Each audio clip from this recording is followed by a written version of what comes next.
한 목소리로 고백하겠습니다. 살아있다면 사명자입니다.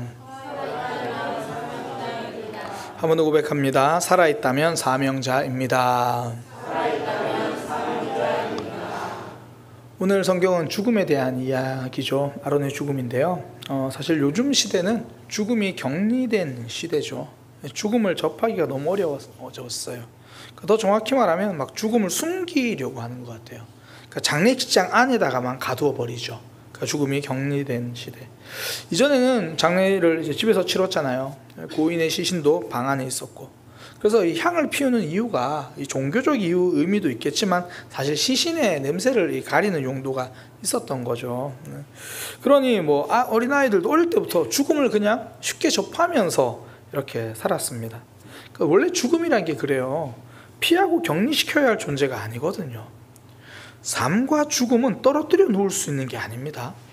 그러니까 살아있다는 말 자체가 죽게 된다는 말이에요. 같은 말입니다. 오히려 하나님은 우리에게 죽음을 잊지 말라라고 이야기를 하세요. 전도서 7장 2절이 그렇잖아요. 제가 세 번역으로 읽어드리면 그래요.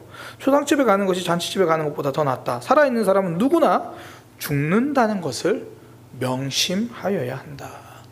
죽음을 잊지 말라. 그렇게 이야기를 하십니다. 그러니까 죽음이 우리에게 가르쳐주는 게 참 많죠. 가장 대표적인 게 이 땅에서 삶이 영원하지 않다라는 것을 알려주잖아요. 다르게 말하면 이 땅에서의 삶, 그 다음에 또 다른 영원한 삶이 있다라는 것을 알려주는 게 죽음이에요. 제가 장례식 설교할 때마다 자주 하는 이야기지만 장례식장 가보면 기독교뿐 아니라 불교 다른 종교 여러 가지 다 장례식을 하잖아요. 그 장례식을 하는 거 보면서 선명하게 깨닫죠. 신이 없다고 말하는 사람들조차도 죽음이 끝은 아니다라는 것을 인정하는구나. 막연히 다 설명하지는 못하지만 죽음 이후가 있다는 걸 부인하지 못하는 거죠. 그러니까 장례를 치르잖아요. 그러니까 죽음은요, 우리가 영원할 수 없다는 걸 알려준 것과 동시에 그 너머에 영원한 삶이 있다는 게 알려주는 게 죽음이에요. 그래서 늘 장례는 제가 부모님의 마지막 가르침이다 이렇게 장례식장에서만 이야기를 하잖아요. 이 땅에서 많은 것을 가르쳐 주신 부모님이 장례를 통해서 인생의 중요한 진리를 알려주시죠. 그러니까 죽음은 외면하고 피해야 할 이상한 게 아닙니다. 인생의 진리를 깨닫게 해주는 삶의 일부분입니다. 그래서 성경에 등장한 사람들의 죽음을 보면요, 인생의 많은 진리들을 알려줍니다. 근데 어떤 사람의 죽음은 그렇게 살면 안 되는구나를 알려주는 사람의 죽음도 있어요. 예를 들어 구약 성경에 아간의 죽음, 신약의 아나니아와 삽비라의 죽음, 그 죽음을 보면서 저렇게 살면 안 되는구나를 알려줘요. 그런데 오늘 본문의 아론의 죽음은요, 우리에게 아름다운 삶을 알려줍니다. 물론 이 가운데서 이 아론이 그 물 나오는 부분에 있어서 제대로 못해서 가나안 땅에 들어가지 못한다는 언급은 있는데요, 그 죽음 자체 전체적인 맥락은 성경이 그가 지금 잘못된 죽음을 죽는다 그런 의미로 말하지 않아요. 그래서 우리에게 오늘 본문에서 아론의 죽음이 가장 선명하게 알려주는 게 뭐냐면 죽음과 사명에 대한 이야기를 같이 엮어서 알려줍니다. 성경은 그의 죽음을 사명과 연결시킨다는 거예요. 민수기 20장 26절에 보면 아론의 옷을 벗겨 그의 아들 엘르아살에게 입히라. 그러면서 아론은 거기서 죽어 조상에게로 돌아가리라. 성경에서요, 죽어서 조상에게로 간다, 이거는 그 죽음이 평안한 죽음이라는 뜻이에요. 하나님이 허락하신 아름다운 죽음이라, 그런 게 조상에게로 간다, 그런 의미예요. 그러면서 하는 게 그 옷을 벗겨 엘르아살에게 입히라. 그러니까 아론이 죽을 때가 됐다고 하나님이 알려주시죠. 그러면서 하시는 말씀, 아론의 옷을 벗겨서 그의 아들 엘르아살에게 입히라. 여기서 말하는 옷은 대제사장의 옷을 말하는 거예요. 이게 단순히 아버지가 입던 옷을 물려줘라 이게 아니고 대제사장의 사명을 그 아들 엘르아살에게 넘겨주는 거예요. 그러니까 유품 전달식이 아니라 사명 전달식입니다. 그러니까 아론은 그 죽음이 곧 사명의 끝이 나는 순간이다라는 걸 우리에게 선명하게 알려주는 거예요. 다르게 말하면 아론은요, 하나님께 사명을 받는 그 순간부터 살아있는 모든 순간은 사명자로 살았습니다. 언제 그의 사명이 끝났습니까? 수명이 다했을 때입니다. 살아있다면 사명자입니다. 그렇다면 죽음이 무엇입니까? 사명이 없는 삶이 죽음입니다. 우리가 사사였던 삼손의 마지막 모습을 알잖아요. 사실 삼손은 사사로서 사명을 제대로 감당하지 못했던 모습이 더 많죠. 그냥 개인적인 분풀이를 했는데 하나님이 그걸 선용하셔서 쓰신 거지. 그래서 사명을 제대로 감당하지 못했던 그의 결말이 죽음이에요. 하나님은 결국 그의 마지막 죽음을 통해서라도 사명을 감당하게 하시죠. 그러니까 사명이 곧 수명이기 때문이에요. 이것은 우리의 일상에서도 사실 날마다 경험하는 일입니다. 뭐 성경에서 거창하게 아론까지 이야기하지 않아도요. 그 집에 특히 이제 여름철 되면 선풍기 있죠. 선풍기를 보면서 우리는 사명이고 수명이구나 이걸 깨달아요. 선풍기 다 부서졌다고 버리나요? 아니요. 멀쩡히 보여도 버려요. 언제 버리나요? 안 돌아가면 버려요. 날개가 돌아가는데 안 돌아가면 버려요. 그런데 어떤 집사님 댁처럼 선풍기 목이 부러져도 날개가 돌아가면 테이프를 붙여서라도 써요. 아니, 버렸는데 돌아가니까 또 누가 또 고쳐가지고 또 준다고요. 왜요? 돌아가니까. 사명을 감당하니까 그 집에서 생명을 유지하면서 살아있어요. 혹시 아직도 살아있나요? 보세요. 돌아가니까 생명을 유지하면서 아직 살아가잖아요. 근데 혹시 집에 그 특정 상품을 말해도 되나요? 그 다이슨 선풍기라고 혹시 집에 있나요? 아무리 비싼 다이슨 선풍기도요, 바람이 안 나오면 중고로도 못 팔아요. 당근에 올려도요, 당근에 이렇게 올리죠. 다이슨 선풍기 엄청 싸게 팝니다. 단점, 아무리 고쳐도 바람이 나오지 않습니다. 그러면 당근에 올릴 게 아니라 고물상으로 가야 돼요. 그러니까 사명이 수명입니다. 다르게 말하면 존재의 이유라는 거예요. 사명이 존재의 이유죠. 마이크의 존재 이유는 소리를 잘 증폭시켜줘야 돼요. 마이크가 너무 멋져요. 근데 소리가 안 나. 그럼 존재의 이유가 없는 거예요. 선풍기 날개가 돌아가지 않으면 존재의 이유가 없는 거예요. 근데 그게 선풍기라면 괜찮지만 사람이라면 이야기가 달라지잖아요. 그래서 사명이 없는 사람들은 자신의 존재감을 증명하는 데 시간을 막 쓰기 시작해요. 그 양기좌라는 그 작가죠. 소설가가 모순이라고 하는 그 소설을 썼는데 거기 보면 가정폭력을 휘두르는 남편 이야기가 나와요. 근데 이 남편이 직장을 한 군데 오래 못 있어요. 그러면서 나중에 제대로 직장 생활도 못 하거든요. 근데 그런 자신의 모습을 보면서 스스로도 힘들어해요. 근데 문제는 뭐냐면 술만 마시면 이제 집에 있는 가족들이 자기를 무시한다고 생각을 하는 거예요. 그래서 가족에게 폭력을 휘둘러요. 그렇게라도 자신의 권위를 확인받고 싶어 하는 거예요. 그렇게라도 자신의 존재감을 드러내고 싶은 거예요. 가정에서 자신의 존재를 증명하려고 하죠. 그러니까 내가 지금 사명을 제대로 감당하지 못하니까 엉뚱하게 내 존재감을 증명하는 거예요. 폭력을 써서라도 자신의 존재를 증명하려고 해요.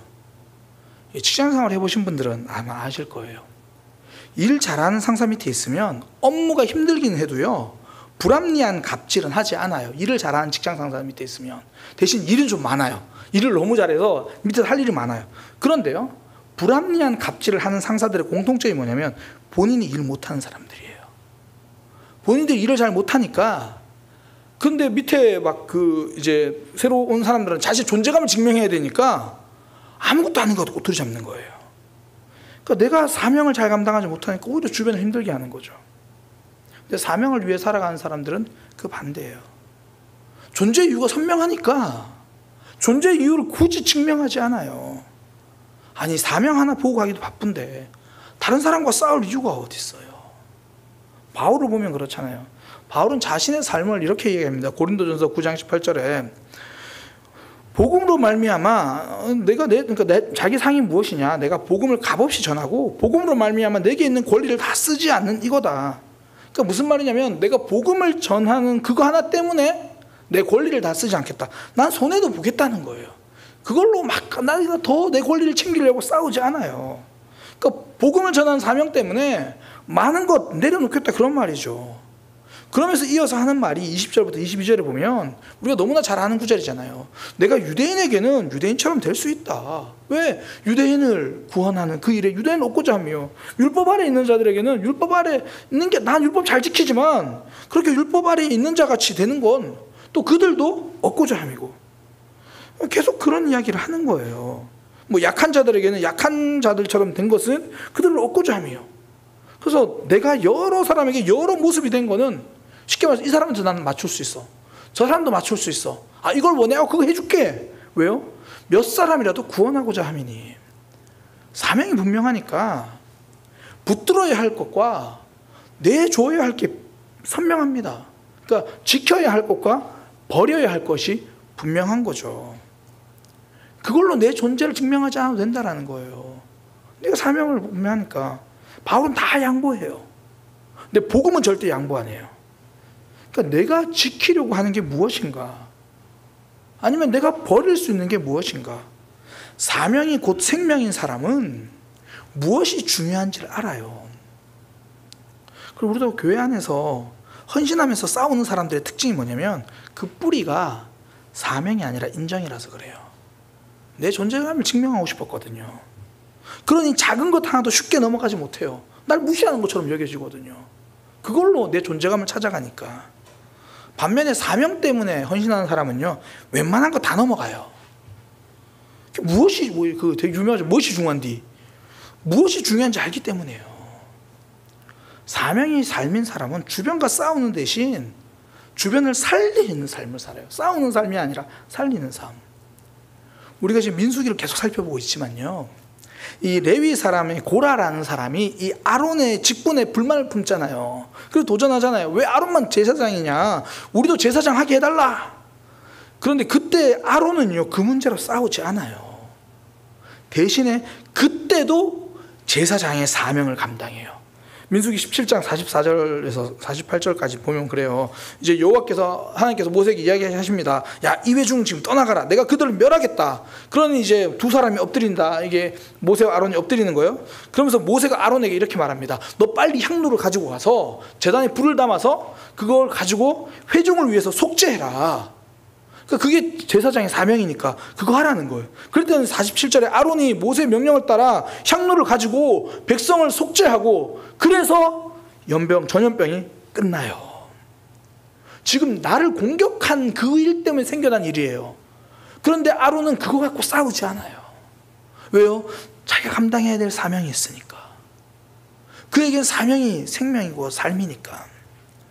왜 나에게 도전하느냐 싸우지 않습니다. 왜 할 일이 급한데 언제 그거 싸우고 있습니까? 운전할 때 그 뒤에서 누가 빵빵거리면 되게 궁금하지 않아요? 왜 그럴까? 딱 신호 걸리면 내려서 확인하고 싶어 하잖아요. 계속 빵빵거리니까 내려서.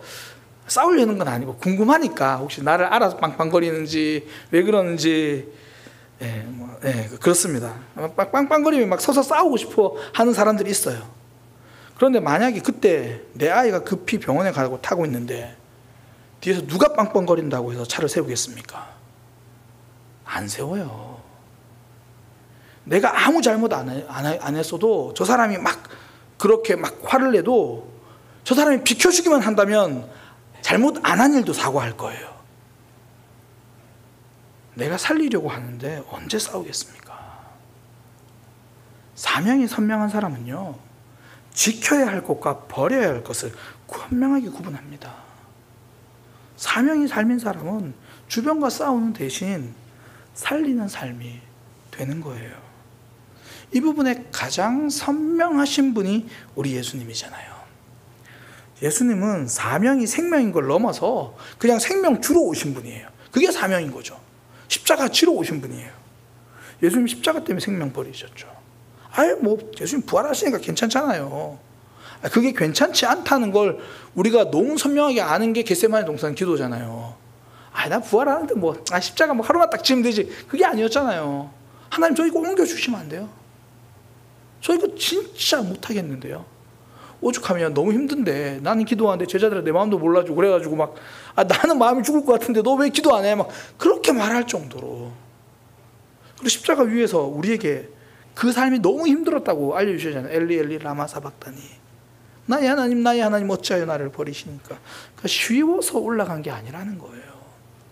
사명이니까 감당하신 겁니다.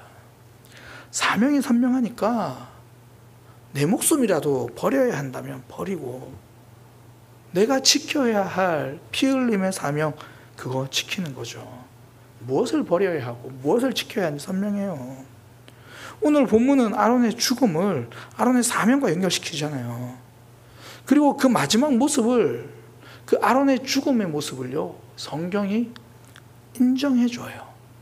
민수기 20장 오늘 본문 29절에 보면 아론의 죽음을 이렇게 말합니다. 온 회중 곧 이스라엘 온 족속이 아론이 죽은 것을 보고 그를 위하여 30일 동안 애곡하였더라. 그렇게 이야기를 해요. 밑에 나와 있는 게 신명기 34장 8절인데 모세의 죽음과 비교해 보세요. 아론이 죽고 나니까 온 이스라엘 회중이 30일 동안 애곡해요. 근데 모세가 죽으면 한 60일을 할 것 같잖아요. 근데 모세가 죽었을 때 모세를 위하여 30일을 애곡해요. 이거보다 더 애곡한 사람은 요셉밖에 없는데요. 요셉은 그게 애굽의 문화라서 그래요. 그러니까 하나님은 지금, 성경은 그의 마지막의 모습을 모세 수준으로 인정해 주는 거예요. 그리고 그의 마지막 삶은 사명을 넘겨주는 것으로 끝났다고 성경은 그렇게 기록하고, 그러니까 사명으로 살아갔던 그의 삶, 하나님이 인정해 줘요. 성경이 인정해 줍니다. 사명이 그의 삶을 빛나게 합니다. 그러니 앞서 말씀드린 것처럼 내가 왜 사람들이 나를 빛내주지 않냐고 싸울 필요가 없는 거죠. 그냥 나는 사명을 감당했는데 하나님이 너 잘했다, 그 이야기 해주시는 거예요. 근데 우리가 아론의 삶을 알잖아요. 아론의 삶은 그 시작은 좀 사은품 같아요. 그죠? 뭐 끼어 파는 거, 1+1, 1+1도 아니고 뭐 모세가 잘하면 너도 끼어와라, 약간 그런 느낌이잖아요. 하나님 모세를 부르시는데 모세가 하나님 저 못 가겠습니다 그러면서 막 이 핑계 저 핑계 대다가 저 말도 못해요 그렇게 말하니까 하나님이 야 아론 있잖아. 그러니까 꼭 그 아론은 모세 도우려고, 별로 중요한 사람 아닌데 그냥 모세 도우려고 부른 것처럼 사실 성경이 그렇게 보여요. 그러니까 모세를 부르는 과정에서 좀 사은품, 모세도 안 되면 여기까지 좀 따라 붙여줄게 뭐 이런 거. 그런데 그의 마지막은 사은품으로 마치지 않아요. 삶의 끝이 사명의 끝인 것처럼 이야기를 해요. 끝까지 사명 감당하다 죽은 사람이라는 거예요. 그러니 마지막까지 사명을 감당한 그의 삶, 성경이 인정해 주죠. 사명이 그의 삶을 빛나게 해줍니다. 비싼 화장품과 명품 옷이 삶을 빛나게 하는 게 아니에요. 삶이 사명을 빛나게 합니다. 제가 주일날에도 좀 소개할 건데요. 이번에 국내 선교 갔을 때 저희가 2번째 방문했던 교회가 있어요. 일단 내리자마자 너무 화가 났어요. 가는 길에도 화가 났고요. 이게 무슨, 저는 그래도 이주민 사역 잘하는 교회 간다고 해가지고 나름 어느 정도 기대감이 있었는데 가면 갈수록 이게 지금 교회로 가는 건지 뭐 이게 지금 쓰레기장으로 가는 건지, 겉모습은 그럴 수 있죠. 그래서 이해를 했어요. 뭐 쓰레기장은 아닐 거야. 내렸는데 냄새가 쓰레기장이에요. 목사님 얼굴을 봤는데 이주민 사역을 하시는 분이 아니라 이주민인 줄 알았어요. 근데 그분의 얼굴이 빛나요. 제가 자세한 건 주일에 알려드리겠습니다. 20년 동안 내 삶이 없이 사역을 하셨어요. 어떤 분이 그런 얘기를 하더라고요. 축사 냄새 때문에 힘들었는데 나중에 그 냄새도 안 느껴지더라. 물론 코가 둔해서 그랬을 거예요. 이제 적응했으니까. 그런데 그 삶을 보니까 축사 냄새가 안 중해졌어요. 빛나는 거예요. 사명의 삶을 빛나게 합니다. 시작은 부족할 수 있어요. 그분의 시작이 그랬대요. 처음에 그냥 주일학교 교회 처음 갔는데, 왜 예전에 그런 거 많이 했잖아요. 처음 가니까 야 너 주일학교 교사해. 아무것도 못하는데 그 보조교사해. 보조교사 했는데 전교사가 교회를 못 나와. 그럼 네가 가르쳐. 잘 모르니까 마태복음 2:1 펴시다. 2:1 펴시다. 뭐 되게 부족하고 부끄러운 모습. 근데 마지막까지 부끄럽지 않은 거죠. 화려한 학벌이나 대단한 성김이 필요한 게 아니에요. 사명을 놓치지 않는 삶이 빛나는 삶을 만듭니다. 테레사 소녀의 삶이 있잖아요. 빈민을 섬겼다는 것만 빼면 거지와 다를 바가 없어요. 그러나 그녀의 삶이 빛나는 이유는 아파하는 이들을 사랑했기 때문이죠. 그녀가 죽었을 때 인도는 테레사 소녀의 장례를 나라의 국장으로 치러줍니다. 사명이 그녀를 빛나게 했죠. 우리의 삶은 그래요. 진짜 비싼 화장품이 얼굴을 빛나게 하는 게 아니라, 감사하죠. 없는데 그런 거. 사명을 감당하는 삶이 빛나게 만들어요. 우리 주변에 봐도 그래요. 어른들 중에서 어른을 만났는데 저분을 만나면 만나볼수록 고개를 숙이게 만들고 존경하게 되는 분들이 있잖아요. 그분들의 특징이 딴 게 아니에요. 아직까지도 주어진 삶에서 사명을 감당하고 있는 이들을 보면 우리는 절로 고개를 숙여요. 그게 뭐 꼭 식당 봉사, 청소 이런 게 아니라 예배 자리 끝까지 지키시는 모습들, 어떻게든 기도의 자리에 붙들려고 하시는 모습들, 그 모습들을 보면 누가 뭐라고 하지 않아도 절로 고개가 숙여지죠. 반면에 사람들이 피하고 싶어 하는 일들도 있잖아요. 사명을 감당하는 삶이 아니라 사명을 알려주기만 하는 그런 삶. 이것 해야 한다, 저것 해야 한다, 이것 해줘, 저거 해줘. 사명이 삶이 아니라 말 속에 있는 사람들. 개인적으로 목사로서 가장 경계해야 하는 모습이죠. 설교자의 위험이 딴 게 아니에요. 내가 열심히 전했으니까 내가 열심히 살고 있다고 착각하는 거. 이게 진짜 위험한 거예요. 그러면 그건 살리는 사명자가 아니라 집만 지우는 명령자가 되는 거죠. 그때부터 빛나는 삶이 아니라 남들이 보기에 한없이 초라해 보이는 삶이 되는 거예요. 크고 어마어마한 사명자가 빛난다는 뜻이 아닙니다. 내 삶으로 감당하는 그 사명을 감당하는 그 삶이 빛나는 거예요. 그래서 성경은 사명자의 삶이 빛난다고 우리에게 알려줍니다. 다니엘 12장 3절. 지혜 있는 자는 궁창의 빛과 같이 빛날 것이요 많은 사람을 옳은 대로 돌아오게 하는 자는 별과 같이 영원토록 빛나리라. 사명자의 삶이 빛나는 거예요. 저는 우리 사랑의 교회가 멋진 간판 때문에 빛나는 교회가 아니라 사명 감당하는 것 때문에 빛나는 교회가 되기를 소망합니다. 원래 사명이 빛나는 거예요. 그 노벨상의 취지가 이런 거랑 비슷하더라고요. 작년에 우리나라 이제 소설가 한강 작가가 노벨 문학상 받았잖아요. 또 이런 거 받으면 궁금해서 찾아보거든요. 노벨상은 뭔가. 그냥 알고 있는 거 제대로 찾아봤어요. 그랬더니 제가 알게 된 게 좀 몰랐던 사실인데, 저는 노벨상은 그의 그 각 분야에 가장 나름 이제 심사 기준이 가장 뛰어나다고 생각하는 사람을 상 주는 건 줄 알았거든요. 그게 아니더라고요. 찾아보니까 그 해에 나름 각 분야별로 인류에 가장 많은 기여를 했다고 인정되는 사람을 주는 거예요. 그러니까 과학적인 뛰어난 걸 주는 게 아니라 그 과학이 인류에 기여를 했는가, 그게 기준이라는 거예요. 원래 이제 노벨상 자체 시작이 그랬습니다. 우리가 너무나 잘 아는 이야기인데, 노벨이 원래 다이너마이트 만드는 사람이었잖아요. 다이너마이트 만드는 삶인데 1888년인데요. 프랑스의 한 신문에 기사가 실렸습니다. 죽음을 팔아서 돈을 번 거부 사망하다. 근데 이게 오보예요. 노벨이 안 죽었는데, 노벨이 형이 죽었는데 그게 잘못 오해가 돼서 노벨이 죽은 줄 알고 이렇게 신문이 실린 겁니다. 그 노벨이 그걸 보고 충격을 받은 거예요. 아, 사람들이 나를 기억하는 건 죽음으로 돈 번 사람으로 기억하는구나. 그래가지고 그가 이제 상을 만드는 거예요. 자기 유언장을 작성하면서.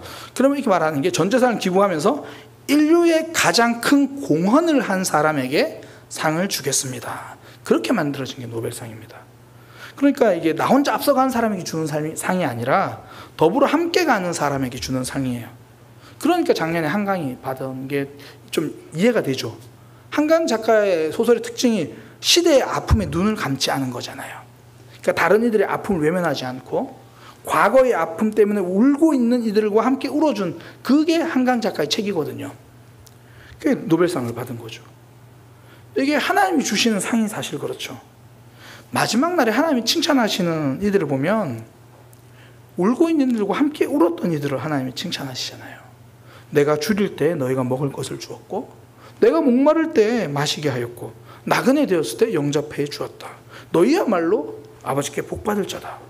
그러니까 나 혼자 나를 위해서 땀 흘리고 막 나 증명하려고 살아간 삶 말고, 남을 위해 땀 흘리고 남을 위해 눈물을 흘렸던 사람들, 그 사람들이 하늘나라의 노벨상감이다라고 예수님이 말씀해 주시는 거예요. 그러니까 우리가 노벨 경제학상 못 받잖아요. 우리가 경제를 잘 몰라서. 그런데 오늘 다른 사람을 위해서 지갑을 열었다면 하나님 나라의 경제학상인 겁니다. 남을 위해서 한마디 위로라도 건넸으면 그게 하나님 나라 노벨 문학상인 거예요. 남을 위해서 뭔가 한 가지 일한 게 있다면 그게 하나님 나라의 노벨 물리학상이죠. 노벨 평화상 막 대통령은 돼야 받을 것 같은데 아니요. 오늘 내가 한 사람을 용서했다면 우린 하나님 나라의 노벨 평화상인 거예요. 내가 진실로 너희에게 이르노니 너희가 여기 내 형제 중에 지극히 작은 자 하나에게 한 것이 곧 내게 한 것이다. 지금 내 곁에 있는 사람을 살리는 그 사명을 감당하면 하나님이 그 상 주시겠다는 거죠. 그러니까 빛나는 삶, 하나님이 빛나게 만들어 주신다는 거예요. 사명자의 삶이 빛나는 삶입니다.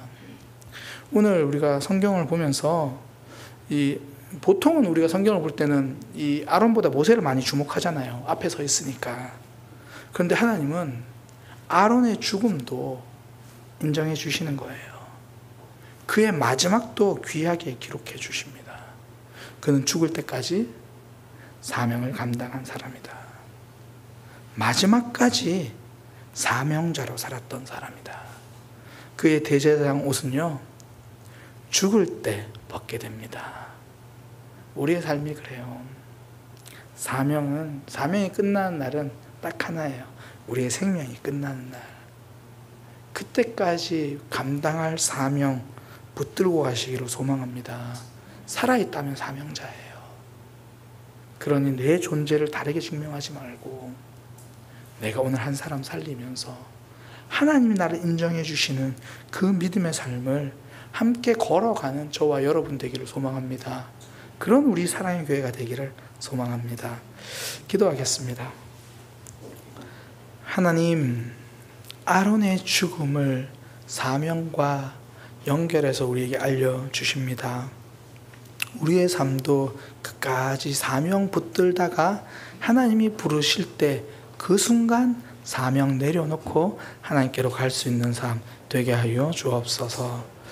삶의 분주함과 내 삶의 무거움 때문에 사명을 놓칠 때가 있었습니다. 다시 한번 내게 주신 사명, 살리는 사명을 생각하며 단 한순간이라도 살리는 삶으로 하나님께 인정받으며 살아가는 믿음의 삶 되게 하여 주옵소서. 예수님의 이름으로 기도드립니다. 아멘.